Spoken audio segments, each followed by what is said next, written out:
Hello students, welcome to our YouTube channel Lesson Point.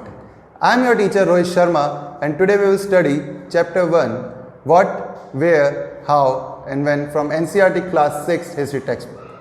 Students, ये हमारे YouTube channel पे class 6 history की book का फर्स्ट चैप्टर की फर्स्ट वीडियो है। तो चलिए शुरू करते हैं, लेकिन ठहरिए, आप पहले इसको सब्सक्राइब जरूर कर लीजिए और बेल आइकन को दबा लेना ताकि आपको इंस्टेंट नोटिफिकेशन आ जाए हमारी हर एक लेटेस्ट वीडियोस का, क्योंकि आगे जाके हम दूसरे चैप्टर्स की भी वीडियो डालेंगे। आइए चैप्टर शुरू करते हैं।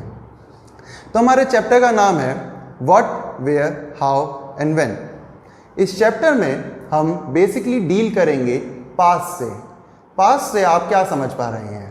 पास्ट का मतलब है भूतकाल, बीता हुआ समय जो बीत गया हो। आप इसके अगर टाइटल को ही पढ़े तो उससे ही आप समझ जाएंगे क्या, किधर, कैसे और कब। इसमें हमें उन सारी चीज़ों के बारे में पता चलेगा जो बीते हुए कल में हुई हैं, जो पहले हो चुकी हैं, और हमने कैसे उन इवेंट्स को जाना है, कैसे हम उन्हें समझ सकते हैं, कैसे परख सकते हैं। तो कुछ टॉपिक्स हैं जो हम इस चैप्टर में कवर करेंगे, जैसे कि what can we know about a past. इसका मतलब है कि हम अपने पास्ट के बारे में क्या जान सकते हैं। अगला पॉइंट है वेयर डिड पीपल लिव, मतलब उस टाइम पे लोग रहते कहाँ थे, किस तरीके के घर में रहते थे, किधर रहते थे, हम ये इस पॉइंट में जानेंगे। Third point is origin of the name of land. ज़्यादातर बच्चों आपने सुना होगा हमारे देश के, भारत, हमारे प्यारे देश के काफ़ी सारे नाम हैं, भारत, हिंदुस्तान, इंडिया। अब इन सारे नामों का ओरिजिन क्या है, हम वो इस पॉइंट में जानेंगे।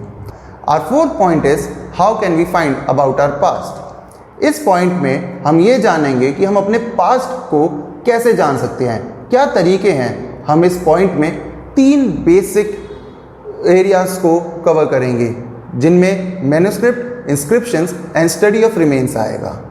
और next point is our past और मैनी। ये पॉइंट मेरा पर्सनली फेवरेट है और बहुत ही ज़्यादा इजी और इंटरेस्टिंग पॉइंट है। आपको इस पे ध्यान से समझना पड़ेगा, ध्यान से सुनना पड़ेगा। आपको इतिहास के बारे में बहुत कुछ जानने को मिलेगा इस पॉइंट से, और असल में समझ में आएगा कि इतिहास को पढ़ा कैसे जाता है, कैसे पढ़ना चाहिए। Okay students, and the last topic is what do that means. तारीख का क्या मायना है, तारीख क्या मतलब है तारीख का। असल में जो इतिहास है, history is nothing but just a chain of events और चेन ऑफ डेट्स। हिस्ट्री में डेट्स की बहुत ज़्यादा इंपॉर्टेंस है, आपको यह पता होना चाहिए। हम इस पॉइंट में यही जानेंगे कि डेट्स आखिर क्या मतलब रखती हैं। ओके स्टूडेंट्स, तो चलिए स्टूडेंट शुरू करते हैं। हमारा पहला टॉपिक है what can we know about our past. उसका पहला पॉइंट है, जैसे कि आपको दिख रहा होगा, the food that people at at that time. इसका मतलब है कि उस टाइम पे लोग क्या खाना खाते थे, कौन सा अनाज खाते थे। ये जैसे वीट हो गया, बार्ले हो गया, राइस हो गया। तो हम अपने पास से ये जान सकते हैं कि उस समय लोगों की डाइटरी हैबिट्स कैसी थी, लोगों को क्या खाना पसंद था। समझ रहे हैं आप? Now second point is the types of cloth they wore. So students, इस पॉइंट में हम ये बता रहे हैं कि हम अपने पास से यह जान सकते हैं कि उस टाइम पे लोग कैसे कपड़े पहनते थे। जैसे कि आप यहाँ पे इमेज में देख पा रहे हैं कि उस टाइम पे लोग कैसे कपड़े पहनते थे। तो ऐसे ही अलग अलग समय पे लोगों ने अलग अलग तरीके के कपड़े पहने हैं। Okay students, now third point is houses in which they lived. तो उस समय के जो घर रहे थे, जिस तरीके के लोग घरों में रहते थे, हम ये जान सकते हैं अपने पास्ट के बारे में। Okay students, now fourth point is lives of different peoples including hunters, herders, farmers, rulers, merchants, priests, craft person, musicians and scientists। हम अपने पास्ट में लोगों ने किस तरीके की ज़िंदगी बिताई है, उनकी ज़िंदगी कैसी थी, हम वो जान सकते हैं। एक हंटर की ज़िंदगी कैसी थी, एक राजा की ज़िंदगी कैसी थी, एक प्रीस्ट की ज़िंदगी कैसी थी, एक क्राफ्ट पर्सन की ज़िंदगी कैसी थी। हम उनके बारे में बहुत कुछ पता लगा सकते हैं। समझ रहे हैं आप? और भी काफ़ी सारी चीज़ें हैं, जैसे कि उस समय बच्चे गेम कैसा खेला करते थे, किस तरीके की बातें किया करते थे, स्टोरीज कैसी होती थी। आई होप हर बच्चे को स्टोरी सुनना बहुत पसंद है। आपको ये जानने में बहुत इंटरेस्ट होगा कि बच्चों को स्टोरीज कैसी सुनने को मिलती थी उस टाइम पे, कि उस टाइम पे स्टोरीज एक फोक स्टोरीज होती हैं, फोक टेल्स होती हैं, वो कौन सी थी उस टाइम की, ये हमें अपने पास के बारे में पता चलता है। और द सॉन्ग दे सैंग, मतलब कि उस टाइम पे प्रचलित गाने कौन से थे, मतलब उस टाइम पे लोग गाना कौन से गाया करते थे, ये सब हम अपने पास्ट के बारे में जान सकते हैं। तो इससे आप देख रहे होगे कि पहला टॉपिक तो बहुत ही आसानी से आपने समझ लिया कि हम अपने पास्ट के बारे में क्या जान सकते हैं। ठीक है बच्चों, तो हम आगे बढ़ते हैं और ये जानते हैं कि वेयर डिड पीपल लिव। इस टॉपिक को शुरू करने से पहले मैं आपको कुछ 6 साइट्स का नाम बताने जा रहा हूं जो कि आपके पेपर पॉइंट ऑफ व्यू से बहुत ज़्यादा इंपॉर्टेंट है, और साथ ही साथ आपको वो इंडिया के मैप पे लोकेट करनी भी आनी चाहिए। आप यहाँ पे एक मैप देख पा रहे होगे, उसमें आपको मैं कुछ 6 जगहें दिखाऊंगा और उनको आप देखिए और बाद में खुद भी लोकेट करिएगा, क्योंकि वो आगे आपसे क्वेश्चन पूछा जा सकता है। उसके बाद मैं आपको एक्सप्लेन करूंगा कि वो इस जगह पे क्यों रहते थे। ठीक है बच्चों, तो पहला जो 3 जगहें हैं वो है सारी नदी के किनारे। जो 3 जगहें हैं वो सारी नदी के किनारे। इसमें कुछ आपको समझ में आ रहा है क्या कारण रहा होगा कि जो लोग थे वो नदियों के किनारे ही जाके बसे? कारण तो इसमें है जो कि मैं आगे जाके बताने वाला हूं, लेकिन पहले अभी नदियों की बात करते हैं। जो पहली नदी है, जो सबसे ज़्यादा इंपॉर्टेंट नदी है, वो है नर्मदा रिवर। नर्मदा रिवर आपको सेंट्रल रीजन में मिल जाएगी, आप उसको लोकेट जरूर कीजिएगा। Second river is Indus river, जो कि आपको northern part of India, northern western part of India में आपको मिलेगी Indus river. And the third part is Ganga river. Ganga river को कहा जाता है कि वो लाइफ है नॉर्दर्न स्टेट्स की, वो जान देती है नॉर्दर्न स्टेट्स को। गंगा रिवर से सारा एग्रीकल्चर चल रहा है, इसलिए वो बहुत ज़्यादा इंपॉर्टेंट है। लेकिन ये रिवर का एक बहुत ही ज़्यादा एक हिस्टोरिकल वैल्यू भी है, तो अभी हम इसके बारे में जानेंगे कि कैसे है वो हिस्टोरिकल वैल्यू। बट आप इन 3 रिवर को अच्छे से याद कर लो कि ये कहाँ पे है, इनकी लोकेशन। ठीक है बेटा। अब नाउ अलोंग द हिल्स करके आपको एक पॉइंट दिख रहा होगा। अब 3 इंपॉर्टेंट हिल्स भी हैं, हिल एक मतलब कुछ हिल रेंजेस हैं जो कि आपको पता होनी चाहिए। 2 of them these hills ranges are located in the northern western region of India. Okay, Sulaiman hills and Kirthar hills, आप इन दोनों हिल्स को north western part of India में देख सकते हैं, जो कि आज प्रेजेंटली पाकिस्तान में आपको मिलेंगी। Okay students. And Garo hills, Garo hills आपको नॉर्थ ईस्टर्न साइड पे देखने को मिलेगा। आप सभी ने पढ़ा होगा, क्लास 5th में भी पढ़ा होगा, 7 सिस्टर्स ऑफ इंडिया, उस साइड पे मिलेगा आपको गारो हिल्स। तो बच्चों अभी आपने पढ़ लिया कि 3 नदियां और 3 पहाड़ जहाँ पे लोग रहते थे, जिनकी एक इंपॉर्टेंस है, ये आपको अच्छे से याद होने चाहिए, क्योंकि फर्स्ट चैप्टर में अगर आपको ये जानना है कि लोग रहते कहाँ थे, तो यही जो नाम है ये सबसे ज़्यादा इंपॉर्टेंट है। इनको ध्यान से दिमाग में बिठा लेना बेटा। ठीक है, तो चलो अब आपको जैसे स्लाइड पे दिख रहा होगा, अब हम कुछ पॉइंट्स को डिस्कस करते हैं। ठीक है, तो जैसे मैंने आपको बताया था कि लोग जो थे नदियों किनारे रहते थे। नदी के किनारे लोग रहना इसलिए प्रेफर करते थे क्योंकि असल में प्लांट हो, एनिमल हो या इंसान हो, हर किसी को अपने सर्वाइवल के लिए वाटर की ज़रूरत है। ठीक है, तो इसलिए जो अर्ली मैन थे, जिनको हमने हंटर गैदरर्स बोला है, वो लोग प्रेफर करते थे, पसंद करते थे नदी किनारे रहना, क्योंकि वहाँ पे उनका सर्वाइवल था। वहाँ पे वो अपनी ज़िंदगी जो थी असल मायने में बहुत ही आसानी से जी पा रहे थे। आप अगर आप पूछो, अब आपके दिमाग में एक सवाल उठा होगा कि हंटर गैदरर्स क्या है सर, हमें ये तो नहीं पता। आपने पहली बार सुना होगा, क्लास 6th की बुक का पहला ही चैप्टर और एकदम से हंटर गैदरर्स आ गया। तो आप क्या करो, हिस्ट्री बहुत आसान है, आप उसे ब्रेक करके समझो। हंटर गैदरर्स को 2 शब्दों में आगे उसको भी समझो। हंटर में आपको हंट मिल रहा है, इसका मतलब कि जो लोग हंट करते हैं, जो लोग शिकार करते हैं। ठीक है बेटा। और जो सेकंड वर्ड है वो है गैदरर्स, मतलब जो लोग गैदर करते हैं चीज़, जो लोग इकट्ठा करते थे। तो वो लोग जो कि शिकार करते थे और खाने की चीज़ों को इकट्ठा करते थे, जैसे फल हो गए, पेड़ के तने हो गए, पत्तियां हो गई, जो कि उनके बेसिक डेली लाइफ में काम आएगी, उनको वो इकट्ठा करते थे। उन लोगों को हंटर और गैदरर्स बोला गया।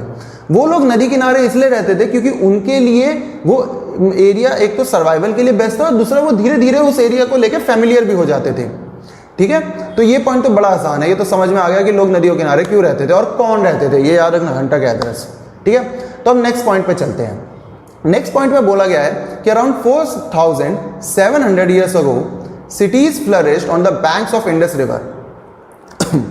देखा, मैंने आपको बोला था ना कि इंडस रिवर बहुत इंपॉर्टेंट है। वो क्यों इंपॉर्टेंट है कि आपको अभी पता होना चाहिए कि 4700 ईयर्स अगो कुछ सिटीज़, और सिटीज़ नहीं तो बोले तो मतलब विलेज, आप विलेजेस बोल सकते हैं, या एक कोई ह्यूमन सेटलमेंट जहाँ पे लोग रहते हैं, एक मतलब गांव के तरीके से लगा लो, वो पैदा हुआ, वो पनपा उस एरिया में। कहाँ पे? इंडस नदी के किनारे। क्यों पनपा? अभी जैसे मैंने आपको बताया कि नदी जो होती है वो बहुत ही अच्छा सोर्स है ह्यूमंस, प्लांट और एनिमल के सर्वाइवल का, क्योंकि पानी के बिना भैया हम नहीं रह सकते। पानी एकमात्र हम ऐसी चीज़ है जो अगर हमें नहीं मिलेगी तो हम ख़त्म हो जाएंगे। पानी की हमें बहुत ज़्यादा ज़रूरत है, तो इसलिए लोग नदी किनारे ही रहते थे। और इंडस नदी के किनारे लोग कब रहने लगे? 4700 ईयर्स अगो। ठीक है बेटा।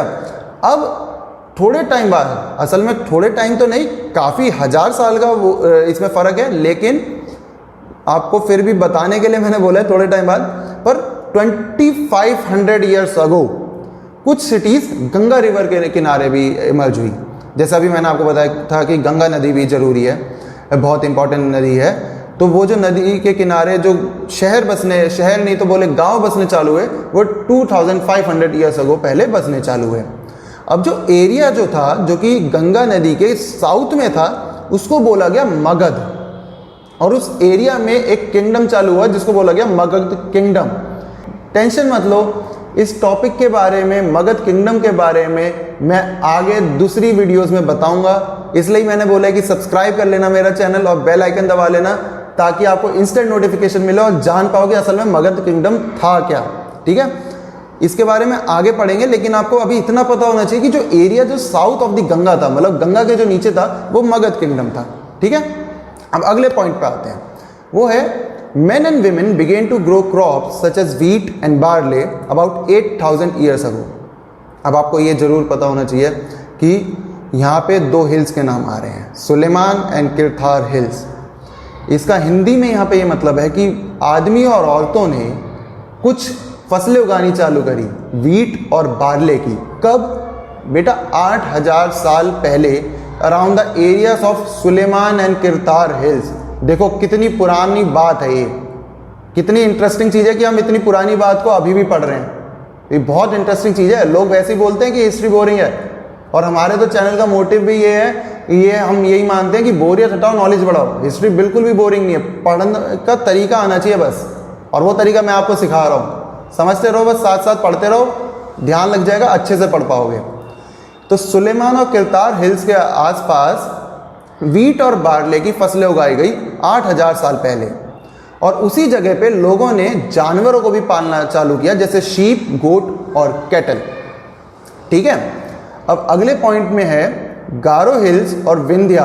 ये दो इंपॉर्टेंट रीजन है, इनके बारे में आपको पता होना चाहिए। गारो हिल्स का तो मैंने आपको बता दिया था कि जो 7 सिस्टर्स है उधर मिलेगा आपको, north eastern part of India में। अब जो विंध्याज हैं, वो ये जो रेंज है, ये आपको मिलेगी सेंट्रल इंडिया में। अब ये दोनों जगह इंपॉर्टेंट इसलिए है क्योंकि ये उन कुछ गिनी चुनी जगहों में से हैं जहाँ पे एग्रीकल्चर सबसे पहले डेवलप हुआ था, और विंध्याज में ही राइस सबसे पहले उगाए गए थे। ये चीज़ आपको पता होनी चाहिए, ये चावल से जुड़ी बात, ये इंपॉर्टेंट है, इसको आपको अच्छे से याद कर लेना है। अब हमने ये तो बात कर ली कि लोग रहते कहाँ थे, जैसे इसका टॉपिक ही था कि वेयर डिड पीपल लिव, लेकिन उसमें एक पॉइंट और है कि जो लोग थे वो सिर्फ एक ही जगह नहीं रुके, ये लोग एक जगह से दूसरी जगह मूव करते रहते थे। क्यों मूव करते थे? उसके काफ़ी सारे कारण हैं, लेकिन जो दो सबसे मेन कारण है वो ये है, एक तो बेटर लाइवलीहुड, एक अच्छा जीवन व्यतीत करने के लिए, ताकि उनको एक अच्छा जीवन मिल पाए आगे जाके, कि अगर उन्हें कोई सुविधा यहाँ पे नहीं मिल रही है तो कहीं और मिलेगी, इसलिए वो एक जगह से दूसरी जगह चले आते थे। और जो दूसरा कारण है वो है नेचुरल डिजास्टर, जैसे कि फ्लड या ड्रॉट। फ्लड का आपको पता है, जैसे बाढ़ आ जाती थी, ड्रॉट सूखा पड़ जाएगा, तो लोगों ने क्या करते थे, लोग ये प्रेफर करते थे कि वो एक जगह छोड़ के दूसरी जगह चले जाएं। तो ये भी एक कारण था कि लोग अपनी जगह बदलते रहते थे, और ये पॉइंट आपको पता होना चाहिए हंटर गैदरर्स के बारे में। ओके स्टूडेंट्स, तो अब इसी के ऊपर एक सवाल उठता है। सवाल है कि why do people travel now days? आज के टाइम में लोग क्यों घूमते हैं? आई होप आप सभी बच्चों को घूमना तो पसंद होगा, हर किसी को घूमना पसंद है। पढ़ना किसी को पसंद नहीं है, क्लासरूम में आके कोई कुछ नहीं है। लेकिन अब आपसे ये सवाल पूछे कि क्यों घूमता है आज के टाइम में, कोई बता सकता है? चलो आप अपने अपने जो भी आपको दिमाग में जवाब आ रहा है वो सारे कमेंट सेक्शन में मेरे को बताना। मैं इसके पॉइंट बताता हूँ कुछ एक दो। एक तो जो सबसे इम्पॉर्टेंट और सबसे कॉमन जो इसका रीज़न है घूमने का, वो है एडवेंचर। लोगों को घूमना बहुत पसंद है। क्यों? थ्रिल, खुशी मिलती है, मज़े आते हैं, एडवेंचर है।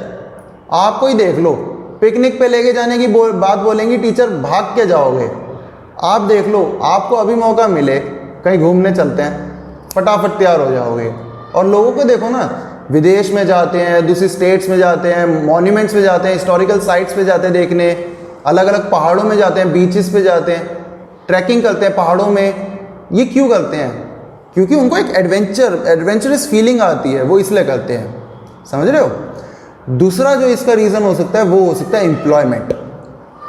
लोग नौकरी के कारण भी, लोग नौकरी को ढूंढने की तलाश में, एक बेहतर रोज़गार की तलाश में एक शहर से दूसरे शहर जाते हैं, जिसकी वजह से उन्हें ट्रैवल करना पड़ता है। तीसरा कारण कह सकते हैं कि कुछ अगर नेचुरल डिज़ास्टर हो जाए, कोई मिस हैपनिंग हो जाए, जिसकी वजह से किसी आदमी का कच्चा घर है, वो वापस उधर ही नहीं बच सकता, तो वो ज़्यादातर प्रेफर करता है कि अपनी जगह छोड़ के कहीं और चले जाए, जहाँ पे वो अच्छे से वापस अपनी ज़िंदगी स्थिर कर सके, वापस एक ही प्लेटफॉर्म पे आ सके और अपने जो जीवन है उसे अच्छे से व्यतीत कर सके। ओके स्टूडेंट्स, तो अब आगे चलते हैं और अपने दूसरे टॉपिक को देखते हैं, जो कि है नेम ऑफ द लैंड, जिसमें हम बात करेंगे origin of the name of the land का, कि ओरिजिन कहाँ से हुआ। हमारे जो भारत, हमारा जो प्यारा भारत है, हमारा देश है, उसके नाम का ओरिजिन कहाँ से हुआ। आपने नाम तो काफ़ी सारे सुने हुए, हिंदुस्तान, भारत, भारतवर्ष, इंडिया, लेकिन ये सारे आए कहाँ से? बोलचाल की भाषा में हम बहुत आसानी से और बहुत कॉमनली दो नाम ले देते हैं, इंडिया और भारत, और हम उन्हीं के ही बारे में जानेंगे। इसमें ज़्यादा कुछ नहीं है, बस इन दो चीज़ों के बारे में जानेंगे। पहले बात करते हैं इंडिया की, कि इंडिया जो शब्द है वो आया कहाँ से। तो जो बेटा इंडिया शब्द है ना, वो निकला है असल में इंडस, मैंने बताया था ना, इंडस रिवर। याद कर लो, काफ़ी जगहों पे काम आने वाली है ये अच्छे से याद होनी चाहिए आपको। जो इंडस नदी है, उस नदी के नाम से भारत का जो नाम इंडिया पड़ा है, वो उस नदी के कारण पड़ा है, ठीक है। और जो इंडस है, उसी को ही सिंधु बोला जाता है संस्कृत में। समझ रहे हैं आप? अब आगे जो आप मेरे को सब्सक्राइब करोगे तो जो अगली वीडियोस आएंगी उसमें मैं आपको हड़प्पा सिविलाइजेशन के बारे में बताऊंगा, जिसको हिंदी में बोला जाता है सिंधु घाटी सभ्यता। समझ रहे हैं आप?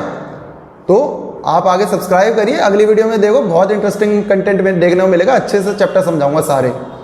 तो अब इंडिया के ऊपर वापस आते हैं, इंडिया की बात करते हैं कि इंडिया नाम पड़ा कैसे। तो ईरानियंस जो ईरान में रहते थे और ग्रीक्स जो ग्रीक में रहते थे, वहाँ के कुछ ट्रैवलर्स थे। जब वो इंडिया आ रहे थे तो इंडिया में जो उन्होंने आने की जगह चुनी थी, वो उन्होंने चुनी थी नॉर्दर्न पार्ट ऑफ इंडिया से, मतलब जहाँ पे इंडस नदी बह रही थी उस साइड से वो भारत में आए। जब वो इंडस नदी के किनारे आए तो उन्होंने इंडस नदी के आगे की जितनी भी धरती थी, मतलब north to south of India, उसको उन्होंने नाम दिया हिंदोस या फिर इंडोस, जो कि आगे जाके डेवलप हुआ हिंदुस्तान में या फिर इंडिया में। जो वर्ड हिंदोस है उससे हिंदुस्तान बना, और जो वर्ड इंडोस है उससे इंडिया बना।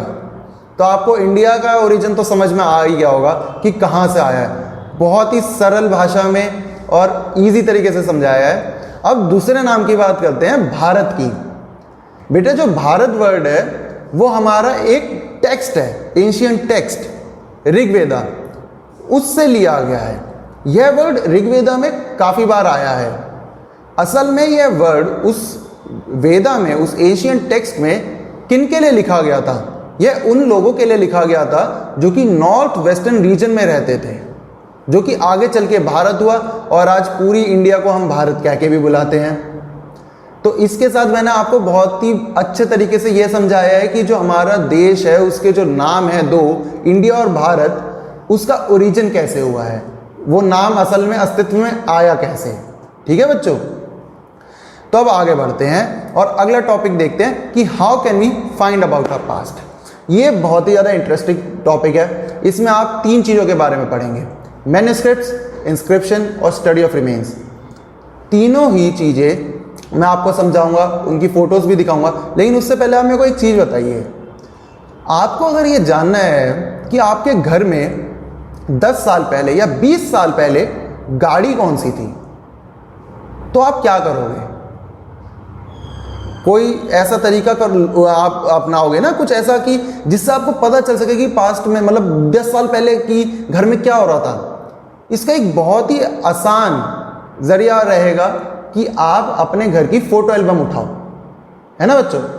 फ़ोटो एल्बम उठाओगे तो आपको कुछ फ़ोटो मिल जाएंगी जिसमें आपके पापा या आपकी मम्मी जो हैं वो गाड़ी के साथ खड़े होंगे। आपको पता चलेगा, अरे हमें तो पता ही नहीं था, 20 साल पहले हमारे पास मारुति 800 थी और अब हमारे पास स्कॉर्पियो आ रखी है, फॉर्च्यूनर आ रखी है। तो आपको कैसे पता चला? उस फोटो एल्बम से। तो वो एक जरिया है उन 20 साल पहले की बातों को जानने का। तो अगर अब हमें कई हजारों साल पहले की बातें जाननी है इतिहास में, तो उसको जानने के लिए हमारे पास क्या जरिया हो सकता है? तो वो यही 3 जरिए हैं, मैन्युस्क्रिप्ट, इंस्क्रिप्शन और स्टडी ऑफ रिमेन। पहले हम मैन्युस्क्रिप्ट की बात कर लेते हैं। जैसे कि अभी आप देख पा रहे होंगे कि जो मैन्युस्क्रिप्ट होती है वो किस तरीके से, एक पतला सा आपको कागज लग रहा होगा जिसके ऊपर कुछ लिखा हुआ है भाषा के या किसी दूसरी भाषा में जो आपको पढ़नी नहीं आ रही है। असल में मैन्युस्क्रिप्ट जो होती है वो, उसका जो वर्ड है मैन्यू, वो एक लैटिन वर्ड है जिसका मतलब होता है हैंड। तो मैन्युस्क्रिप्ट वो होती हैं जिसको हाथ से लिखा जाए, समझ रहे हैं आप। लेकिन इंटरेस्टिंग चीज इसमें यह है कि ये कागज नहीं है, ये असल में लिखी जाती है एक बेहद ही सॉफ्ट सरफेस पे, एक बहुत ही नरम सरफेस पे, जिसको हम बोलते हैं पाम लीव्स, या फिर एक बार्क होती है एक पेड़ की जिसका नाम होता है बिर्च, उसके ऊपर ये लिखी जाती है। तो आप समझ पा रहे होंगे कि ये कितनी टेंडर और सॉफ्ट होती होंगी, समझ रहे हैं आप। अब दूसरी चीज जो है इस मैन्युस्क्रिप्ट से जुड़ी हुई, वो ये है कि जो मैन्युस्क्रिप्ट्स होती हैं वो आपको मोस्टली जो आर्कियोलॉजिस्ट को मिली हैं वो टेम्पल्स और मोनेस्ट्रीज में से मिली हैं, which obviously both of these places are religious in nature. जिसका सीधा सीधा मतलब ये हुआ कि ज़्यादातर जो मैन्युस्क्रिप्ट्स होंगी उनका भी जो नेचर होगा, जो उनमें कंटेंट होगा, वो रिलीजियस टेक्स्ट होगा। बट ये हर बार पॉसिबल नहीं है, ये हर बार फिट नहीं बैठता, क्योंकि काफ़ी कंटेंट उसमें ऐसा कह सकते हैं कि पोएम्स, एपिक्स और प्लेस से जुड़ा हुआ भी था, या फिर कुछ साइंटिफिक चीज़ें और मेडिसिन के बारे में भी था, या फिर कुछ किंग्स की लाइफ के बारे में भी लिखा हुआ था। और ये ज़्यादातर संस्कृत, तमिल और प्राकृत भाषा में ही मिलती थी आपको। तो ये सारी चीज़ें मैन्युस्क्रिप्ट्स के बारे में आपने जान ली। अब मेरे को एक सवाल बताइए कि why do manuscripts do not stand the test of time. इस सवाल से आप क्या समझ पा रहे हो? इस सवाल का मतलब यह है कि मैन्युस्क्रिप्ट जो हैं वो समय के साथ क्यों नहीं कोप अप कर पाती, क्यों नहीं वो अभी तक हमारे सामने एग्जिस्टेंस में अच्छी कंडीशन में है, क्यों समय के साथ वो डिटेरिएट हो जाती हैं या टूट जाती हैं या मतलब ख़त्म हो जाती हैं। ऐसा क्या कारण है? आपके दिमाग में क्या आ पा रहा है? बहुत ही मतलब आसान चीज़ है ये। आप खुद सोचिए, आप एक कागज़ का टुकड़ा लेके अगर कहीं एक जगह रख लोगे तो आप उसको 10 दिन तक उसी कंडीशन में नहीं रख सकते। और असल में तो वो कागज़ भी नहीं है, वो पत्तियां हैं और उसके ऊपर उन्होंने लिखा हुआ है, और वो इतने हजारों सालों तक प्रिजर्व रह चुकी हैं। और वही जो लीव्स हैं वो काफ़ी समय की मार को नहीं झेल पाई, तो उनमें से जो कुछ लीव्स हैं वो ख़त्म हो गई। कैसे? कुछ इंसेक्ट्स खा गए, कुछ चोरी हो गई, कुछ टूट गई। क्यों? क्योंकि जो इनका नेचर है वो बहुत ही सॉफ्ट और टेंडर है, क्योंकि ये सॉफ्ट सरफेस पे लिखी जाती थी। तो आई होप अब आपको मैन्युस्क्रिप्ट का कॉन्सेप्ट तो समझ में आ चुका होगा कि मैन्युस्क्रिप्ट होती क्या है। ठीक है, तो अब हम नेक्स्ट सोर्स को देखते हैं जिसका नाम है इंस्क्रिप्शन। इंस्क्रिप्शन जो होती हैं वो बेसिकली लिखी जाती हैं एक बेहद ही हार्ड सरफेस पे, जैसे कि रॉक या फिर कोई स्टोन हो गया या कोई मेटल हो गया। इस पे क्या किया जाता है कि आप जो भी आपको लिखना होता है आप उसको इंस्क्राइब करते हो, उकेरते हो उस पे। ज़्यादातर अगर आप इंस्क्रिप्शंस देखोगे, जैसे अभी आप देख पा रहे हो, उसमें आपको ऑर्डर्स देखने को मिलेंगे जो राजा महाराजा देते थे अपनी प्रजा के लिए, या फिर अचीवमेंट्स मिलेंगी, जो भी मतलब रिकॉर्ड्स होते हैं राजा महाराजा के वो मिलेंगे। जो अभी मैं आपको इंस्क्रिप्शन दिखा रहा था वो अशोकन इंस्क्रिप्शन है, उसको अशोकन इम्प्रिलर कहते हैं। अब जो तीसरा सोर्स था हमारा वो है the study of old buildings, paintings, pots, ornaments and coins, basically study of remains. ये कुछ चीज़ें हैं जो कि बच गई हैं इतने हजारों सालों में, कहीं नीचे दबी हुई हैं, जो आर्कोलॉजिस्ट एक्सकवेट कर लेते हैं, एक्सप्लोर करते तो ये मिलती हैं। जब हम इनको पढ़ते हैं, इनको स्टडी करते हैं, तो हमें अपने पास्ट के बारे में बहुत कुछ जानने को मिलता है। अगर हमें कोई एक ओल्ड स्ट्रक्चर मिल रहा है तो हमें ये पता चलेगा कि उस समय बिल्डिंग्स कैसी हुआ करती थी, लोगों का रहने का तरीका क्या था, लोगों के घर में कमरे कैसे होते थे, कितने साइज के होते थे। आप समझ रहे हैं? पेंटिंग से आपको ये पता चलेगा कि what was the source of entertainment at that time, लोग अपना पैशन कैसे फॉलो करते थे। और पेंटिंग्स में असल में दिखाया क्या जाता है, समाज में हो रही चीज़ों को। पेंटिंग्स को देख के आप उस टाइम की सोसाइटी को जान सकते हो। जो समय बच्चों आपको पेंटिंग में दिखेगा, जो जैसे कोई आर्कियोलॉजिस्ट है वो एक उसे पेंटिंग मिली, तो पेंटिंग में अगर उसे कुछ मिल रहा है, कुछ एक दृश्य है जो कुछ दिखा रहा है, तो उससे वो समझ पाएगा, एक आकलन लगा पाएगा कि उस समय पे यह हुआ होगा। तो इसलिए पेंटिंग्स जो होती हैं वो बहुत ही हेल्पफुल मानी गई है पास्ट को जानने के लिए।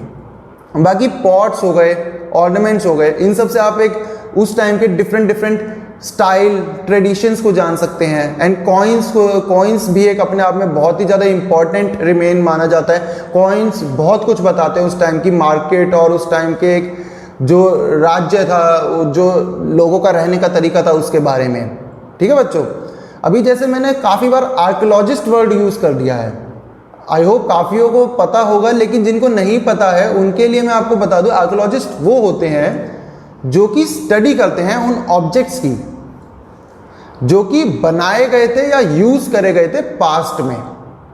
ठीक है, कैसे स्टडी करते हैं?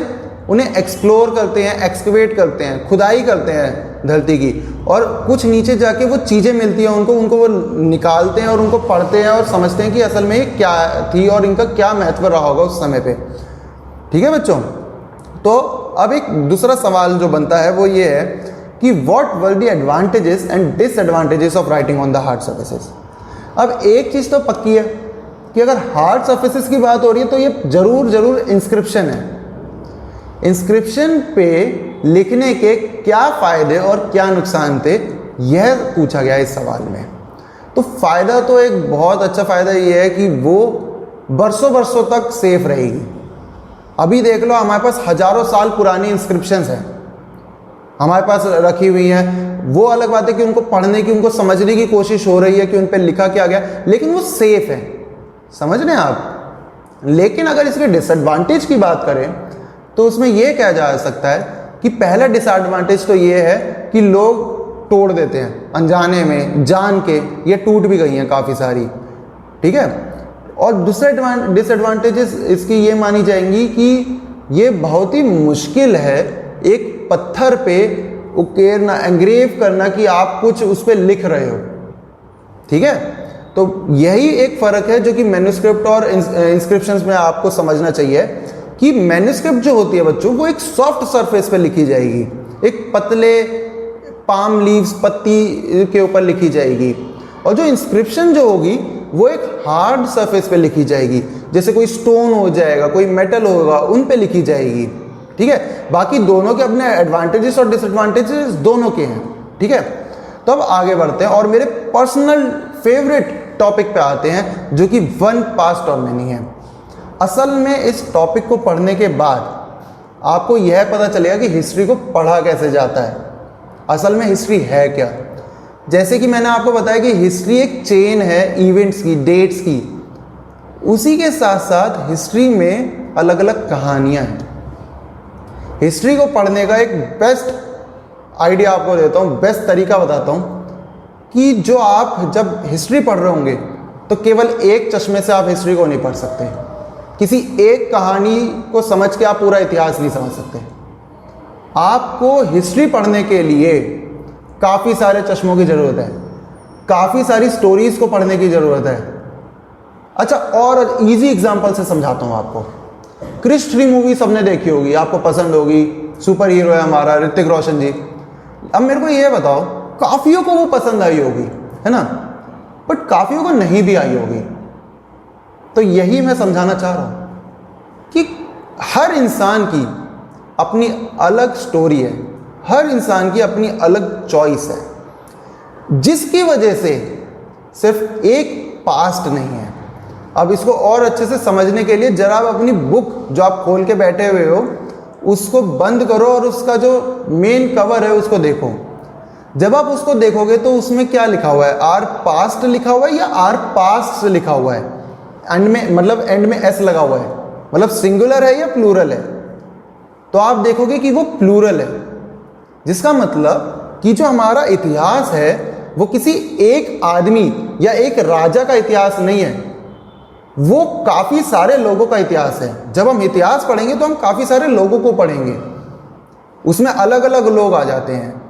तो अब इसको पॉइंट्स के थ्रू पढ़ते हैं, जो मैंने आपको दिख रही होगी प्रेजेंटेशन में। इसका पहला पॉइंट अगर आप पढ़ोगे तो वो है the lives of herders and farmers were different from those of Kings and queen's and the lives of merchants were different from those of craft persons.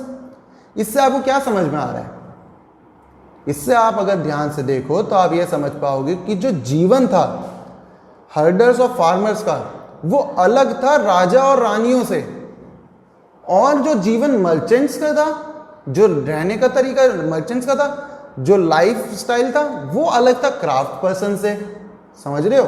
तो एक डिफरेंस था हर किसी में, मतलब सब एक तरीके से नहीं रह रहे थे। समझ रहे हो आप? अब जैसे मैंने अभी आपको आर पास्ट वाला वो एग्जांपल दिया था, तो जो हमारी बुक है वो बोलती है कि there was no singularity in the past, मतलब एक सिंगल पास्ट नहीं है, प्लूरल पास्ट है। समझे? मतलब the past was different for different group of people. मतलब पास्ट जो था, हमारा जो बीता हुआ कल जो था, हमारा जो भूतकाल था, वो अलग था अलग अलग समुदाय के लोगों के लिए, हर किसी के लिए अलग अलग था। और ये हम आज के ज़माने में भी देख सकते हैं। अगर आप अभी देखो कि आज के टाइम में जो लोग हैं उनका सबका अपना अलग कल्चर होता है, सबका अलग ट्रेडिशन होता है, अपने रहने सहने का तरीका अलग होता है, सब कुछ अलग है, प्रैक्टिस अलग है, कस्टम्स अलग है। तो क्या हम उन सबको एक ही चश्मे से देख सकते हैं, एक ही तरीके से उनको एक कैटेगरी में ला सकते हैं? नहीं, सारे हर कोई अलग है और हर कोई अपने इंडिविजुअल उसमें एक डिफरेंट है। और उस डिफरेंटनेस की, उस यूनिकनेस की हमें अप्रिसिएशन करनी चाहिए, उसकी रिस्पेक्ट करनी चाहिए, चाहे कोई भी हो। समझ रहे हो? अब इसका एक बहुत अच्छा एग्जाम्पल है जो लास्ट पॉइंट में मैंने लिखा हुआ है कि हम जो हैं बैटल्स और वॉर्स के बारे में बहुत कुछ जानते हैं, राजा महाराजाओं ने जो लड़ी है। क्योंकि अभी मैंने आपको बताया इंस्क्रिप्शन पे लोग लिखते क्या थे, जो राजा महाराजा थे वो अपने ऑर्डर्स लिखते थे या अपनी अचीवमेंट लिखते थे। समझ रहे हो? तो हम उनके बारे में तो बहुत कुछ जानते हैं क्योंकि हमारे पास बहुत सारे इनके सोर्सेज हैं। लेकिन जो जिंदगी किसान जीते थे, हर्डर्स जीते थे, या मछुआरे जीते थे, या जो ये जो खाना इकट्ठा करते गैदरर्स हैं वो जीते थे, उनके बारे में हमें ज़्यादा पता नहीं है। क्यों? हमें तो नहीं पता क्योंकि उनके हमारे पास सोर्स ही नहीं है। तो इसलिए ही बोला गया है कि जो पास्ट है वो किसी एक आदमी का नहीं, किसी एक राजा का नहीं है, वो इन सब का पास्ट है। हर किसी की अपनी एक स्टोरी है और उस स्टोरी को जानना जरूरी है, क्योंकि असल में इतिहास का मतलब बच्चों सिर्फ एक ही चीज़ है। एक चीज़ जान लो कि अपनी जड़ से जुड़े रहना, अपने जड़ के बारे में पता होना, यह जानना कि हम कहाँ से आए हैं। और वही ये टॉपिक समझाता है कि वन पास्ट और मैनी, कि हमारा एक पास्ट नहीं है, हमारे काफ़ी पास्ट है, हर किसी की अपनी अलग अलग स्टोरी है और हम उसको जान रहे हैं। ठीक है बच्चों? इस पॉइंट पर तो बहुत ज़्यादा ध्यान से समझा दिया आपको। ठीक है, तो अब बढ़ते हैं अपने लास्ट टॉपिक पे जिसका नाम है व्हाट डू डेट्स मीन। इसमें हम बात करेंगे कि आखिरकार डेट क्या है, डेट्स का मायना क्या है, डेट्स की इंपॉर्टेंस क्या है। जो आज के टाइम में हम 2020 बोल रहे हैं, राम राम कोरोना का साल, इस साल को हम जो 2020 बोल पा रहे हैं, ये 2020 आया कहाँ से, ये जानेंगे हम। समझ रहे हो? क्योंकि बताया मैंने इतिहास क्या है, इतिहास कुछ नहीं बस तारीख है। तारीख और तारीख पे हुई जो भी इवेंट्स है उन सब के बारे में पढ़ना इतिहास है, ठीक है। तो पहला पॉइंट जो इसमें लिखा हुआ है वो है the year which we are presently living in are counted from the dates of when Jesus Christ was born. मतलब जो साल जिसमें अभी हम रह रहे हैं वो तब से काउंट हो रहा है जब जीसस क्राइस्ट बॉर्न हुए हैं। जीसस क्राइस्ट क्रिश्चियनिटी के फाउंडर माने जाते हैं, ठीक है। अब इसका एग्जाम्पल ये लगा लो, जैसे अगर 2020 है तो उसका मतलब हुआ 2020 years after the birth of the Christ, मतलब क्राइस्ट के बर्थ के 2020 साल बाद, ठीक है। और जो भी डेट्स हैं before the birth of the Christ उनको हम बोलते हैं बिफोर क्राइस्ट। कितना सिंपल है, देखो खुद ही देख लो, बिफोर क्राइस्ट है ना, बिफोर ही लगा हुआ, बिफोर का मतलब तो आपको पता है पहले का, तो मतलब वो सभी डेट्स जो कि क्राइस्ट के पैदा होने से पहले की उनको हम बिफोर क्राइस्ट बोलते हैं। अब एक दूसरा और भी टर्म है वो है एडी। एडी जो है it is basically a Latin word, okay. इसमें दो शब्द हैं, एनो डोमिनी, ठीक है, meaning in the year of the Lord. इसमें बेसिकली एडी तब लगाया जाता है जीसस क्राइस्ट के बर्थ के बाद के जितने भी साल हैं, ठीक है। तो जैसे कि अगर अभी 2020 चल रहा है तो हम बोलेंगे इट इज एडी 2020 और 2020 एडी, ओके। बट अब एक ट्रेंड है, एक पैटर्न है कि जो एडी है वो चेंज होकर सीई बन गया है। इसको आपको याद रखना है कि अब काफी जगहों पे एडी की जगह सीई लिखा जाता है, जो कि आप लास्ट पॉइंट पे देख पा रहे होगे। सीई का मतलब होता है कॉमन एरा, ठीक है। तो अब अगर आप बोलना चाहो तो 2020 सीई भी बोल सकते हैं, ठीक है। ये इसलिए बोला गया कि जो क्रिश्चियनिटी है वो वर्ल्ड वाइड स्प्रेड हो चुकी है, हर कोई एक क्रिश्चियन कैलेंडर को फॉलो करता है, उनके डेट सिस्टम को फॉलो करता है। एंड इंडिया में खुद ये 200 साल पहले हमने अडॉप्ट किया है, अराउंड 200 ईयर्स अगो, ठीक है बच्चों। तो हमने अभी तक जितना भी पढ़ाया है उसमें हमने आपको यही समझाया कि डेट्स का मायना क्या है, डेट क्या इंपॉर्टेंस रखती है, और हमें इन कुछ टर्म्स को याद रखना बहुत जरूरी रहेगा, जैसे BC, AD and CE. Okay students, हमारा चैप्टर इसी के साथ खत्म हुआ। मैंने आपको ये चैप्टर बहुत ही आसानी से, इजी तरीके से, बाइलिंगुअल तरीके से पढ़ाया है। आपको कोई भी डाउट हो तो आप मेरे को कमेंट सेक्शन में आके कमेंट में पूछिए, मैं आपको तुरंत उसका जवाब दूंगा, अच्छी गाइडेंस दूंगा। और हाँ स्टूडेंट्स, मेरे चैनल को सब्सक्राइब करिए ताकि आपको इंस्टेंट नोटिफिकेशन मिले नेक्स्ट वीडियोस की जो हम आगे दूसरे चैप्टर्स की बनाने वाले हैं। And don't forget to press the bell icon, क्योंकि उसी से ही आपको नोटिफिकेशन आएगी। एंड एक लाइन हमेशा याद रखिएगा कि make it a point two subscribe lesson point. Thank you students, आगे मिलते हैं अगले वीडियो में।